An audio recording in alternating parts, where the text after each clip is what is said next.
katika safari wanataka kuchoka kabla wafikie hatima yao.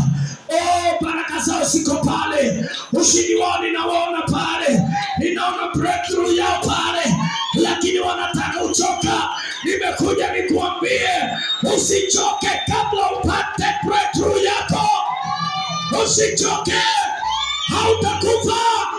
Elijah akalala akufe, Elijah akajilasa, Elijah akasema Bwana ondoa roho yangu.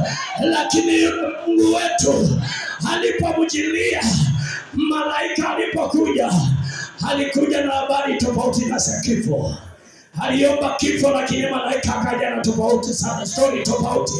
I say today in the name of the Lord, I say today in the name of the Lord, malaika anayekushukia kuanzia leo, malaika atakayekuja leo katika maisha yako, hatakuja na habari nzuri, hatakuja na habari nzuri za kukupatia nguvu ili umalize safari.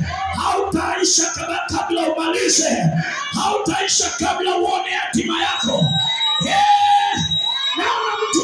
Naona watu siku ya leo, ninaona wazee kwa nyumba hii, ninaona wamama kwa nyumba hii, walikuwa na ndoto katika maisha, walikuwa na ndoto kubwa ya mambo fulani, na katika hiyo safari umeanza kuchoka.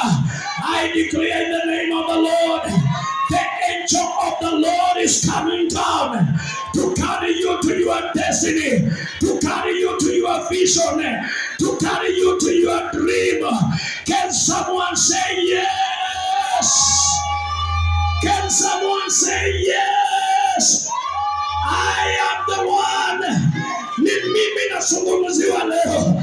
Nilikuwa na ndoto nikianza hii safari, nilikuwa na maono fulani, lakini nimefika mahali nakaa kama Elijah. Ninaambia Bwana yatosha. Nimekuja nikuambie haijatosha.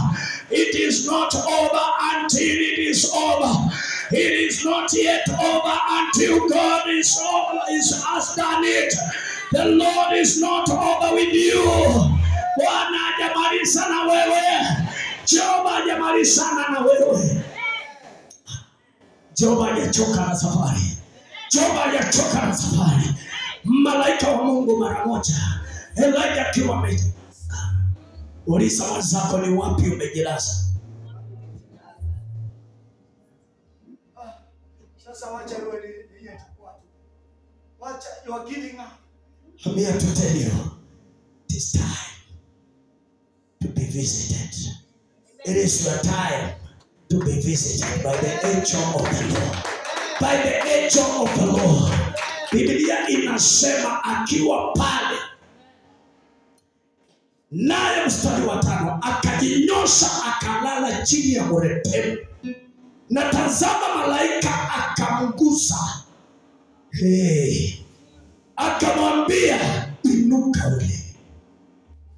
Jesus. Inuka ule. Inuka ule. Nataka niambie mtu siku ya leo, kipindi cha kujilaza kiwezi kikathibitishwa na Mungu. Malaika wa Mungu anakuambia inuka. Ambia mwenzako ni wakati wa kuinuka. Kama ulikuwa umechoka na ile safari, kama ulikuwa umechoka na yale maono, it is your time to rise up. The time to be lying there is over. Wakati wa kujilaza pale umeisha. Wakati wa kujilaza pale umefika mwisho. Malaika wa Bwana akatokea Elijah, akamwambia Elijah, safari ijaisha. Amka ule. Amka upate nguvu mpya. Amka, nimekuja nilete nguvu mpya. Amka ule chakula nimelete. Ninasema siku ya leo kuna watu mnapata nguvu mtajua kwenye zinatoka. May you receive that acceleration in the name of the Lord.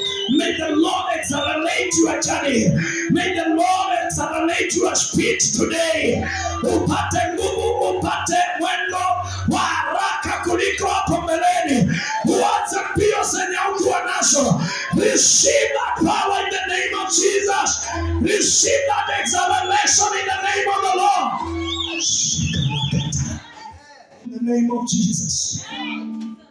Najua wakati gari siulizi ni wapi. So in the spirit I drive so much. Amen. But very soon I will be driving physically. Whatever begins in the spirit, it is manifested in the physical. I've already driven so much of in the spirit. So wakati mtu anapeleka gari, kama